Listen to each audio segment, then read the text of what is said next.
Hey, good evening, guys. Only got a few minutes here. I've got to go help my son with his homework. But I wanted to give a little bit of an update on what I've been doing with the 300 Blackout cast load bullet data. I had posted on one of my Facebook forums that I belong to. And actually one of the guys, he liked the content so much, he asked if he could, if I would send him some bullets. So I sent him 50 bullets this morning, some powder coated Lee 230 grain lime green Eastwood coating. They turned out great. I think one of the keys is you got to do really light coatings. So do 2 coats, very light. I do 400 degrees for 15 to 20 minutes. One of the things that you have to do if you're dealing with a low ambient temperature is you got to get the temperature of those bullets up a little bit before you start powder coating them. And so I have thrown them into that oven for maybe a minute tops, pulled them out, and then tumbled, put a light powder coat. It should, for the most part, cover 90%. If it's not doing 90% coverage, maybe you've got to heat them up a little bit more. You don't want them to be too hot because they will get clumpy and you'll get really thick coatings. You want thin coatings, they'll be nice and uniform. You'll know when you get, when you get it too thick, you look at it, you're like, this, it looks clumpy. And when you go to size it, unfortunately, you're going to start deforming the body of that bullet. So you're gonna make that tip a little squattier. It's not going to fly as consistently. You want consistency. That's key. So what are some of the things that I've been doing around that load development? So in a previous video, not on this forum, so I'll get you up to speed.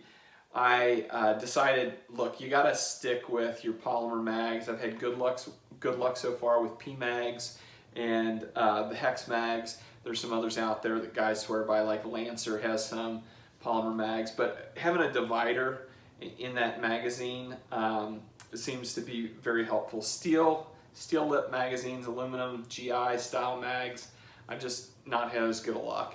But this Lee cast bullet, the geometry of it is fantastic for reliable feeding. One of the big watchouts is with all 300 Blackout, if you are converting brass from 5.56 or 2.23, you gotta watch that thickness in the neck area. If it's excessive, you're gonna end up having jams because your bullet diameter plus that neck thickness will exceed your chamber tolerance. And you're going to end up with jams. And I was dealing with that a little bit, did a little research, realized what was going on. There were some different brass in the batches that I was converting over. It was all case neck splits that I hung one to. And cellular and below was very consistently thick. So those all got tossed out. But I measured all of them. It didn't take that long. After I'd processed them, I just ran a micrometer on them, a caliper. A caliper was sufficient to measure for thickness, and everything ran beautifully after that from a reliability perspective. As far as load development goes, let me pull up here. I had a chance to run a few over the chronograph. I don't know how well this is showing up, but these are all Lee 230 grain powder coat, minor drop and a little under 230 grain, so it's a little bit of a harder mix. I am water quenching them, so they're ending up pretty hard, which is good. Sizing them to 309. Overall length is about 2.165 inches. That is, from the base to the tip of the bullet. I'm running Winchester small rifle primers. It is a mix of 5.56 and 2.23. These aren't intended to be precision rounds. This is plinker stuff. I'm going to run it at 50 yards. That's it. So if I was going to go beyond that and look and seek accuracy, I'd run the same brass. I wouldn't be running cast lead most likely, and everything else would be consistent. Like for instance, I would weigh all my powder charges. For curiosity's sake, I had actually weighed and I had done some powder drop, and this powder I'm running is a bulk surplus WC820.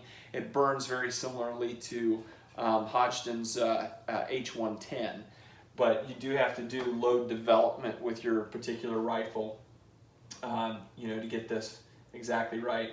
But let's see, I'm running a average average of 961 feet per second out of the dropped, or pardon me, weighed charges of 8.8 grains. What I dropped was averaging around 8.7, and the average was almost spot on at 962. The difference was, and I would expect this, although this isn't a large sample size from a data analysis perspective, I was running 12.5 feet per second standard deviation. I would expect a lower standard deviation with a weighed powder charge than a dropped powder charge, because I'll typically have more variance in a powder drop situation. So that was running 17 feet per second from a standard deviation. At 50 yards, it doesn't matter. It simply isn't going to produce enough variation for it to result in any different outcome. Did you hit a 12-inch plate or did you not? That would become far more important at longer distance. Now, one of the things that I also made note of here is the dropped powder charges. So the 9.7, so it was averaging slightly lower powder charge, even though the average the average velocity was very similar. I did have a last round bolt hold open failure, meaning I ejected my final round, but the bolt closed. It didn't actually go back far enough to hold open on an empty magazine. With the weighed powder charges, it did hold open. So I'm probably right there at that ragged edge where I could bump up my powder charge a little bit or open up my adjustable gas block. I'm running an adjustable gas block because I'm running a suppressor and I'm trying to get these cast load bullets to run very reliably.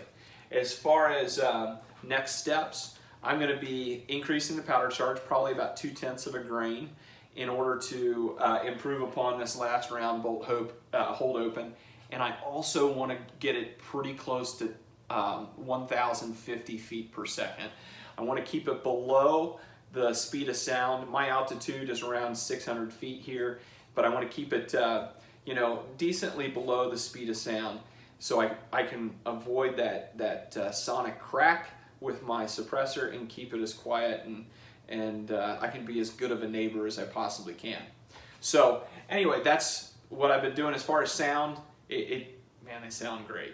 So with that suppressor on there, they run pretty quiet. My father-in-law was up the hill, and he said the only thing he could hear was me hitting steel. So he couldn't even hear the shot.